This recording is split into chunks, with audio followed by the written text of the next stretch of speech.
Hello and welcome to another episode of Full Wales, See Wales. I'm Robin Morgan. I'm Owen. And I'm Will Hayward. Hello, good sip. You really mistimed that sip. I was terrible. Fair. You knew we were starting. I know. You do you know what? You're giving holiday vibe. You got a shirt on. I like this shirt. It's a nice shirt. Yeah, tell me what's on it, please. I don't. On it is there are patterns. It looks a bit Zodiac Killer. I was going to say it's giving cosmosy. Sure. I mean, astrology. I would never. I mean, I'm not a fan of astrology. Right. Because You're a fan of facts. Yeah, I think my issue with astrology has always been the bollocks. Yeah. I got this. I got this in a vintage shop on Brick Lane when I was being particularly wanky. I was going to say, very pretentious of you. Oh yeah. Did you ever write for Gaerdydd, the student newspaper in Cardiff University? No, when I was in my undergrad, I didn't realise I wanted to be a journalist. Did you think you were going to be? Early on, I wanted to be a paleontologist, and then I wanted to be similar to you. I wanted to do marine biology. Yeah. Then I decided I wanted to run my own business, and I just thought, have a business and you'll be really rich. Yeah. And then I left uni, and then 4 years later I realised, shit, you need actually a good idea. Sure, yeah. So no, I didn't. I just had no idea. I was doing a politics degree.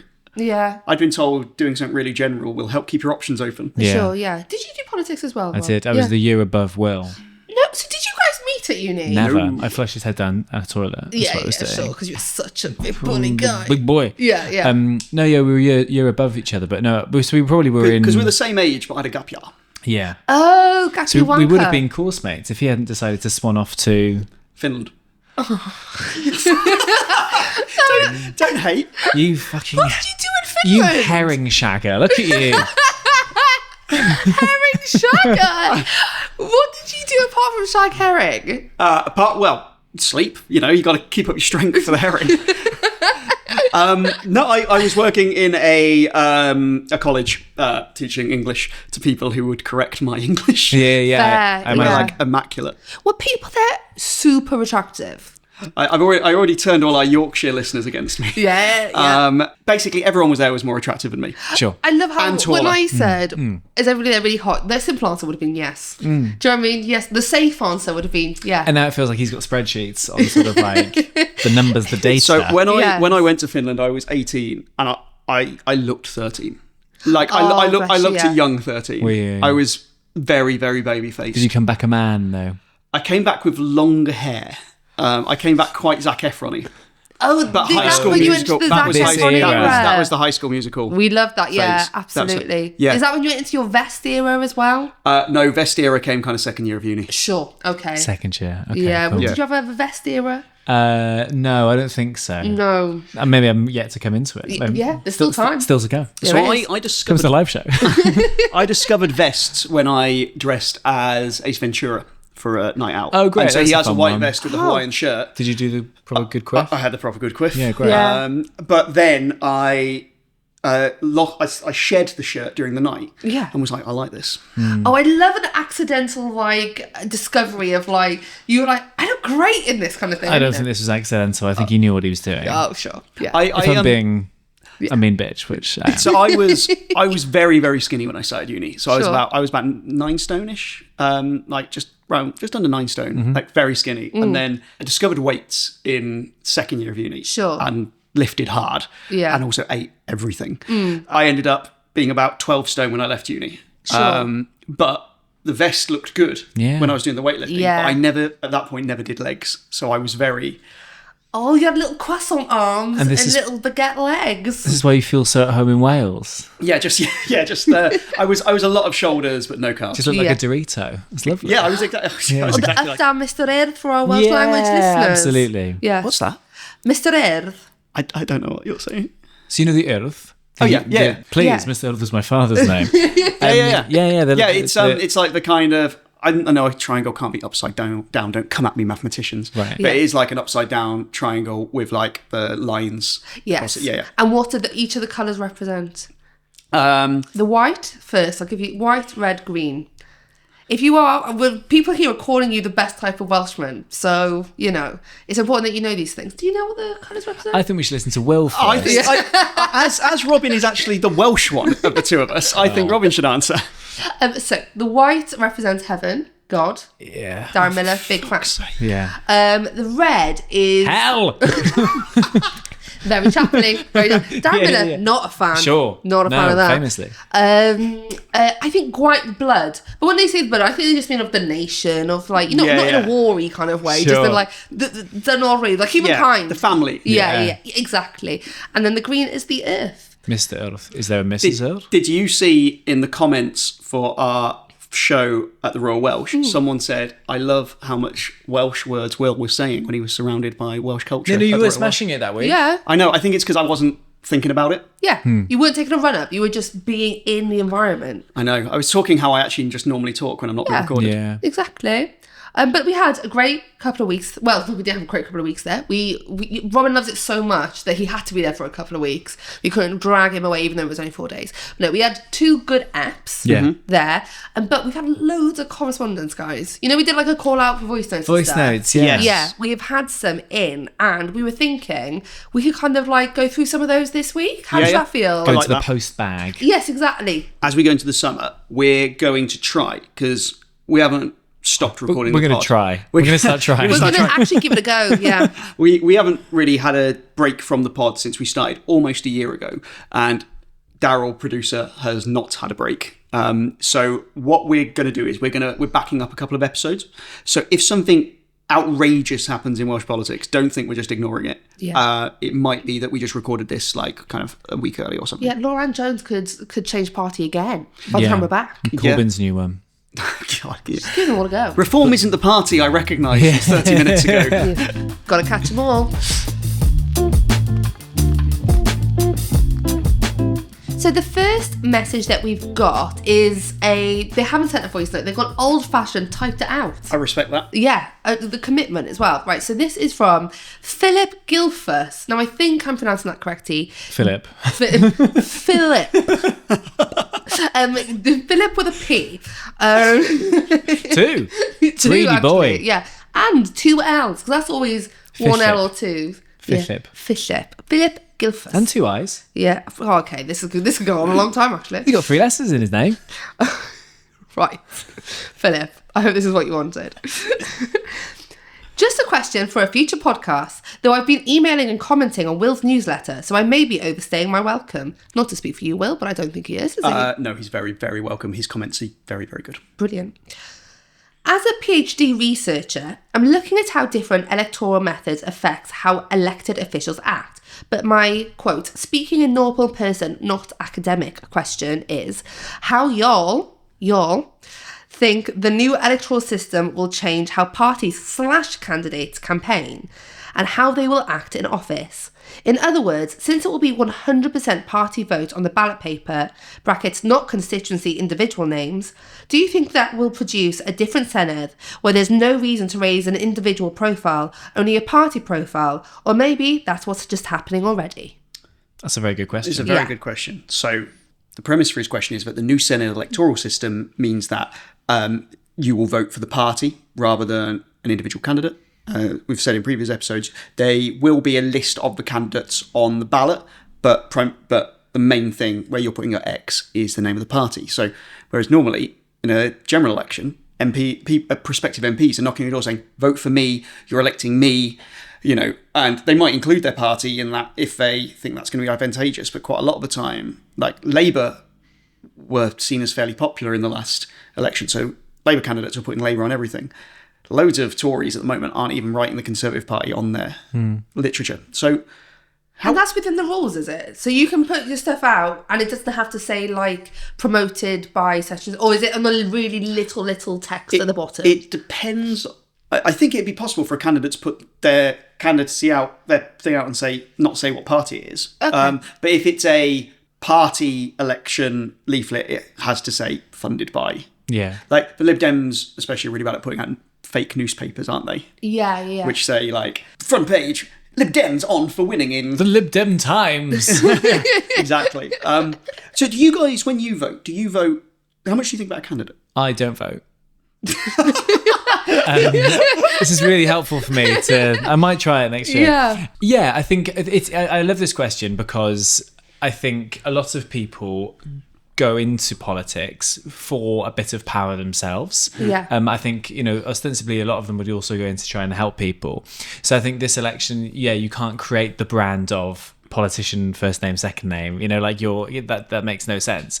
But I also like a personal connection with who I'm voting for. So I think that this system, you know, like you could say, yes, I'm going to vote Reform, I'm going to vote Labour, I'm going to vote Plaid. But I think you'd also want to like know that this person is fighting for you. Yeah. Does it make a difference to you then, like, you know, canvassing and stuff, and people actually come to your door? Does it make a difference to you if you think, oh, I wasn't considering them, but they've actually made the effort to go to my house? Genuinely, yes. Yeah. That's really interesting. I think so, because I think it's very easy to be sort of and this is something that Welsh Labour have been criticised for, you know, like, oh, you're going to vote Labour because your dad voted Labour, that kind of thing, and it's just this, you know, you vote the way your parents went.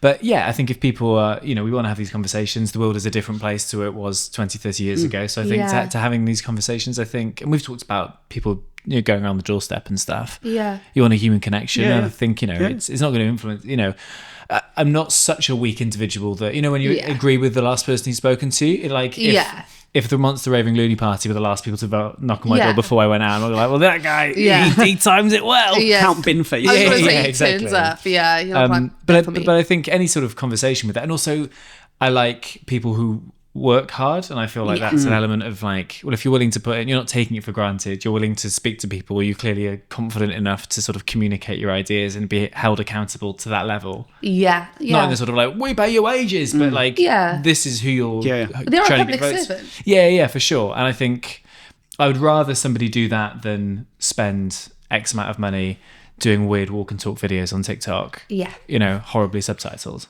Yes, absolutely. I think I think it definitely does make a difference. I think when a person is active within the community, and that's why it's so much more difficult for somebody who's been parachuted in and to win a seat, or, you know, and it always kind of pisses me off a little bit when seats have all of a sudden become very, very winnable for a party overnight. So they just put anybody in there because they know that they're going to win it anyway. You don't need the name recognition. No, not at all. And that really pisses me off, to be honest, because I think it's actually the opposite of what politics should be. And I completely agree with you, Robin, that like the individuals seem to be working hard does generally make a difference. Like, you look at some candidates who have taken seats away from an incumbent who's been there for ages because they've almost acted like the local MP for years anyway. They've kind of gone round, they've been kind of making themselves known in the area, they're known for doing certain things. So then when it comes to election time, there will be people who already think they're their MP anyway. So that does make it like so much difference. It's funny, at home in Ceredigion, when I used to vote there, I would definitely think of the individual more. Now that I'm in Cardiff, I feel like I've got so much less contact with anybody who's like in my area, so I'm probably more focused on party now. Have you had any leaflets through yet? No, nothing. I've had a few Labour ones through, but also they know I live there. So I wonder if they've just put them through to be like, God, Will Hayward thinks they're really mobilised, but actually, that one door. Like if they put 6 leaflets through my door and I do a piece saying, wow, Labour are really going for this area, when actually that's the only leaflets they've delivered. That's funny. Could be. I think your idea about hard-working MPs making a difference, I think the evidence is that most typical voters vote based on the party, not the individual. But there is some plus or minus, not hugely based on the MP, but the Tories got wiped out at the last general election in Wales. No more Tory MPs. But the two that came closest, the two that bucked the trend most, as in like their vote share dropped the least amount, was Virginia Crosby in Anglesey, and then Ynys See, I'm still going. And David T.C. Davis in Monmouthshire. Whatever you say about either of those two people, they do put in the hours. They're diligent. They work hard. They put a lot of time in the constituency. They were close to keeping their seat when they probably, based on national trends, should have lost it. Now that we've got this new system, I think some candidates will be. I mean, it's a really. I like a more proportional system. I actually overall agree with the changes to expanding the Senedd. These super constituencies will be 2 constituencies together, and you will have 6 people representing you. I mean, the hardest working MS there is going to do a hell of a lot, and the laziest is going to do nothing at all. Is it going to be sort of like group work in school where clearly one person in a project is doing all the heavy lifting and then someone can just put their name to it? Yeah. I always wanted to be in a group with Kate Strawbridge because she just did loads of work. Strawbridge. What's she doing now? I don't Probably very successful. Well, she's still in Northampton, so I think... Northampton. Yorkshire, Finland, All right, Northampton. okay, I don't mind. Yorkshire coming at me, fair enough. Northampton, I'm one of you. I'm like, that would be rude. I'm genetically, I'm probably related to all of you. So, don't come at family. Yeah. But family. Vin Diesel over here. Hey, family. I was thinking of the Mitchell brothers. Oh, sure. Yeah, absolutely. They are like the British Vin Diesel, aren't they? They are, yes. Just bald men. Worked in a garage, bald men. A garage. I love that you're comparing Vin Diesel's Fast and the Furious garage with the Archers. Yeah. The Archers. Archers. The Archers on EastEnders. Yeah. Anyway, so how is this politics? How do I think it will affect it? I think certain MSs, prospective MSs they'll still do what they've always done. If they think they're locally significant, they will campaign based around that to try and raise their profile. If they think that their party brand is toxic, they won't mention it. If they think their brand, party brand is strong, they'll talk about it all the time. Because of how the list system will work, unless you're in the top two, you've got 4 candidates running for each party who have got pretty much no chance of getting elected. Yeah. Sure. And remind us again, on the piece of paper that people will see in May, what are they going to see in the top box? They will see the name of the party, and beneath that, in smaller letters, in smaller fonts, will be the list of the candidates in order. So number 1 will be the person who gets elected first from that list. Number 6 will be the person if they want every single seat there. And those parties will be listed in alphabetical order? Parties will be in alphabetical order, yes. So I assume Conservatives will be at the top? Abolish the assembly. Forget they're a thing. Abolish the assembly. I can't foresee, apart from Reform actually, that there'd be many candidates who could ride the wave of their party in the next Senedd election. I know Plaid have got momentum, but I don't feel like I know things could change, but it doesn't feel like at the moment there's such clear favourites that anybody with a Plaid rosette is just going to swan on in. But Reform probably...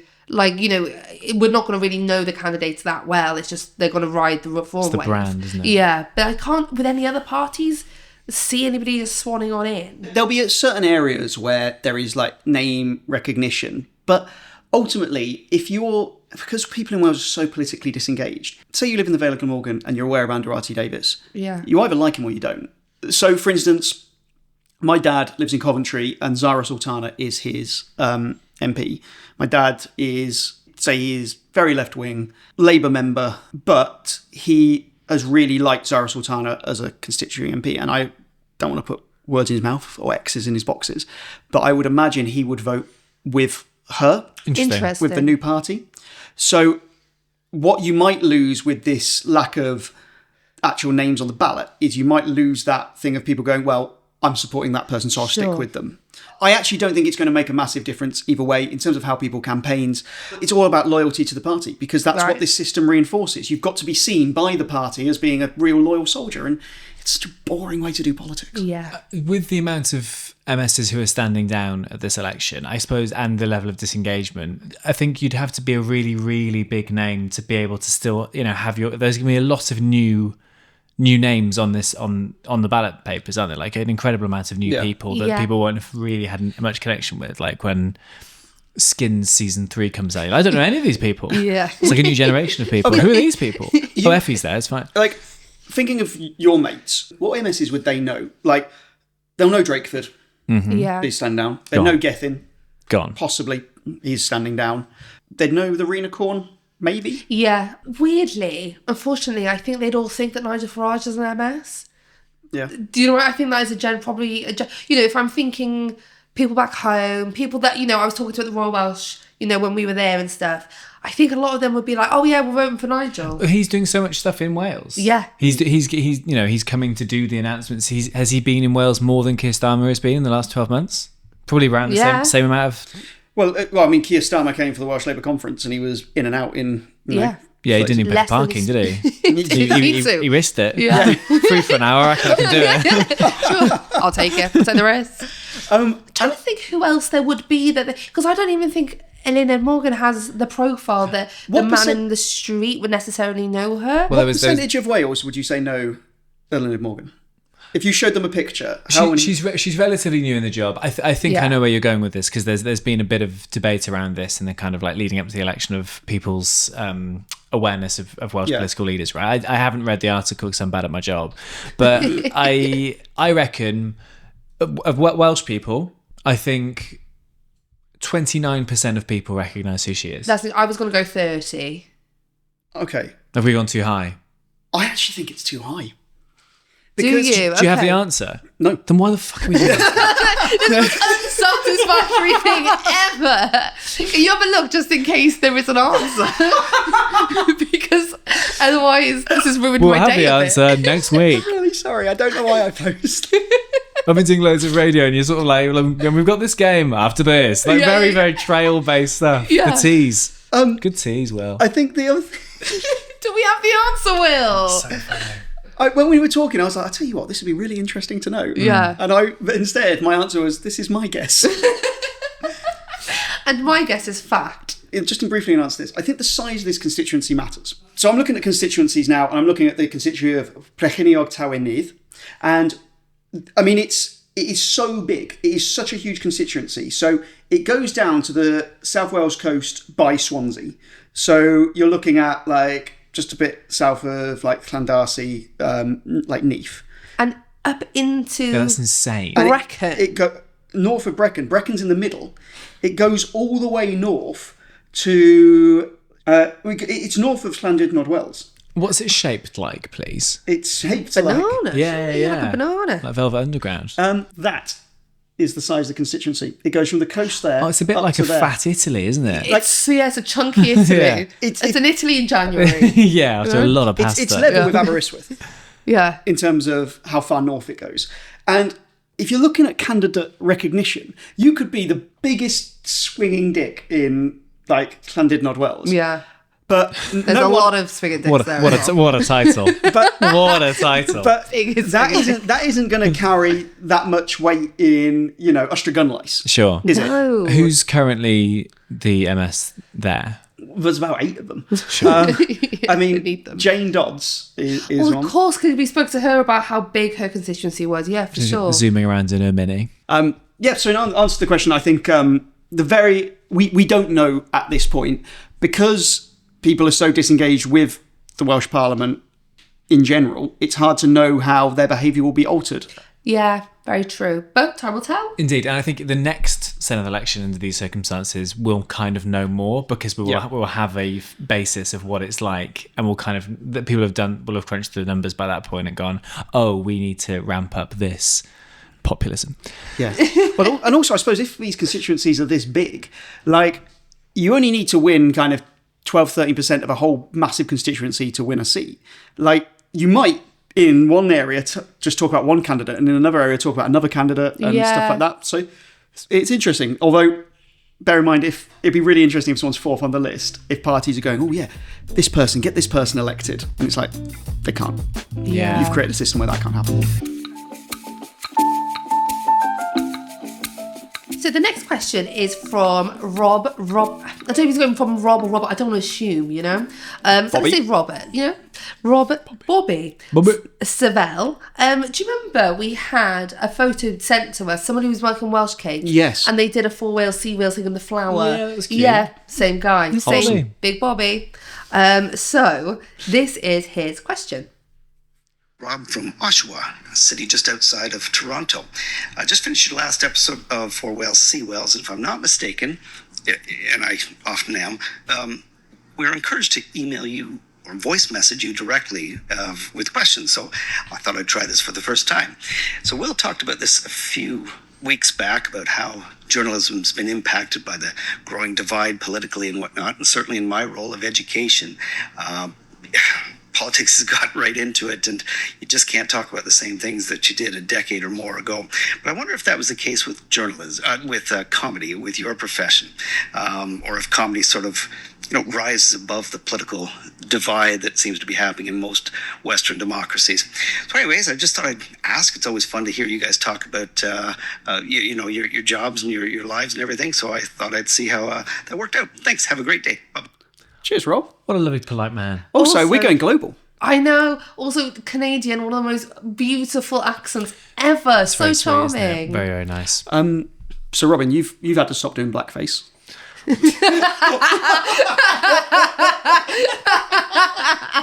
Well, this is firstly news to me, and secondly, it's scuppered my plans for the live show in Wrexham. His whole Edinburgh show has gone I know. the window. What the kids want. The kids show. Well, So the question basically, is in comedy, can you still speak about anything? sure. I think yes. I think you can still speak about anything. I think there are a lot of comedians, and I'm going to say it, male comedians, who go, I'm just saying what everyone's thinking. I'm an edgy comedian. I'm so edgy. And then they just say something wildly offensive that nobody was actually thinking. And they haven't had the skill and the comedic ability to make it comedy.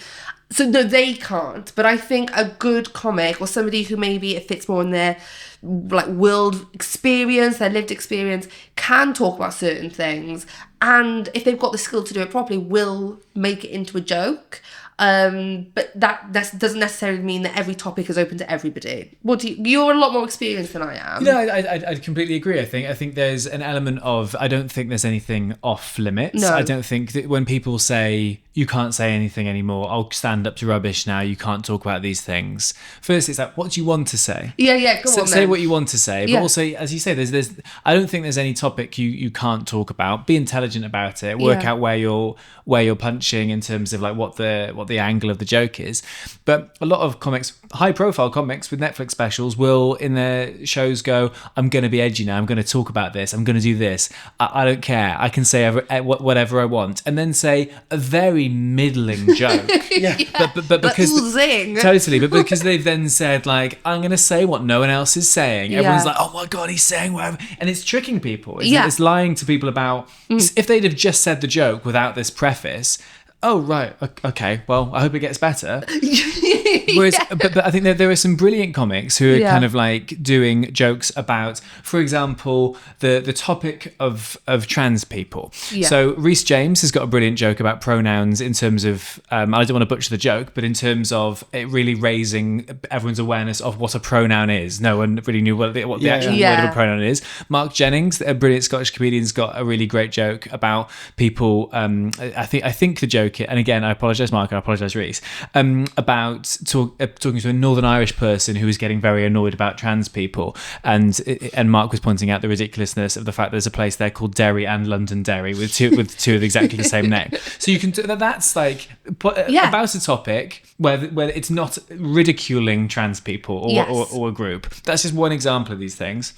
I don't think that politically, I felt this for the first time in 2016 when Brexit was a huge thing, where comics you could come out, but even mentioning it, you lost people, or even lost more than half people because people were going, "Oh, I'm being attacked here as a Leave or Remainer." So even mentioning it, so you lost the people who it felt like it was against them, but also the people who were like, "I just don't want to talk about this anymore." Totally, and I think I imagine in the States and stuff, talking politics. About it's so divided there. I'd say more than here because it is a two-party state there. Now I feel like the topic, like the Middle East in general, I don't think I've seen this. I've seen comics try and bring it up. I don't think I've seen a single one do it well at the moment. I would, and that's not to say it's off the cards. Like, no one's going, you're not allowed to make jokes about this. I just haven't seen anybody do it well. I think stand-up is a very, very democratic art form where you've got a room full of people and the majority of them will tell you whether it's A, funny or not, or B, acceptable or not. If you say something that's like on a topic that's very, very hot button, but people laugh, you've probably done the work and it's funny. Comedy and horror movies work exactly the same because comedy works on surprise, right? You're not expecting to hear the joke. You're not expecting to get scared by a jump scare. It's involuntary laughter. So sometimes you will go, oh, well, fucking hell, that's a little bit like... Which is why like corporate gigs are hard because like I don't want to laugh at this in front of my boss. It's why comedy audiences should be worse lit than the comic themselves because they're less on show and they're anonymous, they're relaxed. Okay. Is so much of it like there's things I wouldn't do as a journalist, but ultimately it's because I would lose my particular audience and it's kind of a choice of how I want to go about my profession. I mean, there's loads of journalists who are completely like ethical vacuums that just say whatever like Putin wants them to say, you know. Right. Sure, yeah. There's nothing off limits, but there comes with a consequence to it of losing an audience or gaining an audience and stuff. So I'm guessing there's jokes that you guys, there's no joke that you thought, oh, I'm not allowed to say that, but you'd say, I don't want to say that. With one better word, you've got personas, you've got styles, haven't you? And it would be quite weird if Robin started doing, either of you actually, if either of you started doing like something really like overtly racist. Yeah, it would be very off-brand. That'd be very off-brand, but you could, but why would you? Yeah, and I see it. Do you know what I mean? Like you see it. There's not that you can go to a comedy club and see racist jokes. You can see homophobic jokes. Like they're out there. If that's your thing, like unfortunately they're out there. But we talk a lot about like kind of what does your audience want from you, and it would be like if you watched Friends and then in one episode there was a murder. You'd be like, what the hell? This is what I turned this on for? The one where there was a murder. Yeah, lovely. So there is a point of like, what are my audience expecting to see? What are they hoping for from tonight? They've come here for comedy, and like there are some edgy comedians, and I use edgy like, cautiously, who their audience have come for them because they want to hear things they feel they're not allowed to say in the street. I'm not going to go and watch it, and I'm not going to do it because I wouldn't think that anybody would come to me for that. I mean, not for you either, No, I don't think so. But I think some comics, certainly, it's very easy to find your tribe now. I think that's what like social media and the internet has done. You could, if you want to find a comic who is edgy and XYZ and all these demographics, you can find your favorite comedian online. I think some comics have on purpose pivoted their political views to gain a following, like comics who might have been 10 years ago sort of middling in their career of just any other person who has now branded themselves as, I am now a right-wing comedian, I now do a very successful right-wing podcast, please don't clip this out of context, and is doing very, very well and has built an audience and built a following. Equally, people on the left who just do very, very left-wing comedy, and those talk shows, I imagine, are preaching to the choir. Yeah. And that's fine. Yeah. And people just want to go and see what they want to see. Yeah. Sure. But I think, though, that I'm sure those, especially on the right, I think, imagine those people are saying, you can't say any of this stuff. We're getting away with it here. Like, no, you can, because you are. You do. Yeah. You're saying it. Yeah. Like Ricky Gervais, if he listens, I apologise. But, his last Netflix special, he did so much about, again, I'm going to go edgy now, guys. I'm about to say things you can't hear anybody else. Cancel culture, we're being silenced. It was the most highly paid Netflix special there's ever been. He just sold out Madison Square Garden. That doesn't feel very silenced to me. If an open mic comedian was doing those jokes, it would have just died on its arse in front of 20 people in a room above a pub.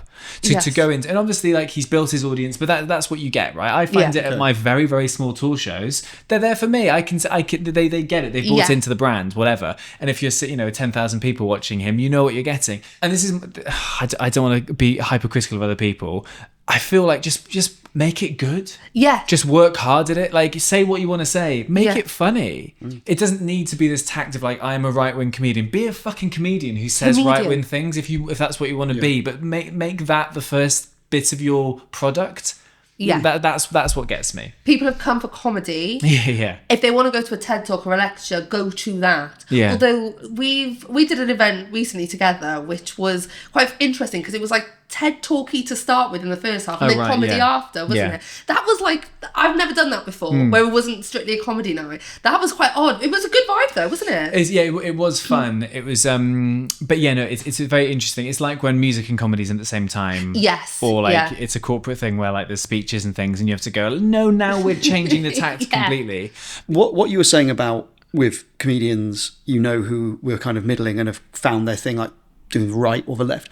It's really similar with journalists. You find the thing that works in this market in which you're operating, and you tend to go like, so for want of a better word, brand, but my focus of my journalism is Wales and underrepresented bits of Wales. So if Wales Online and the BBC do loads and loads of stuff on something, I tend not to cover it because it's done. Like, and my niche is supposed to be, you're finding out stuff or at least you're becoming aware of stuff that you weren't properly aware of, or it's from a different line. Like, and I'm not doing that just because that's where I think there's a niche. Obviously, as someone who runs a business, that's what I am doing. But also, I care about it. Yeah, that's your passion. Yeah, I'm passionate about it. But there's loads of stuff I'm passionate about which isn't Wales being misrepresented. But I don't do my newsletter on them because I don't think because it's not relevant to that thing. So I am kind of guided by my audience on that as well. Yeah. Do you feel that as a comic? Because I'm like it.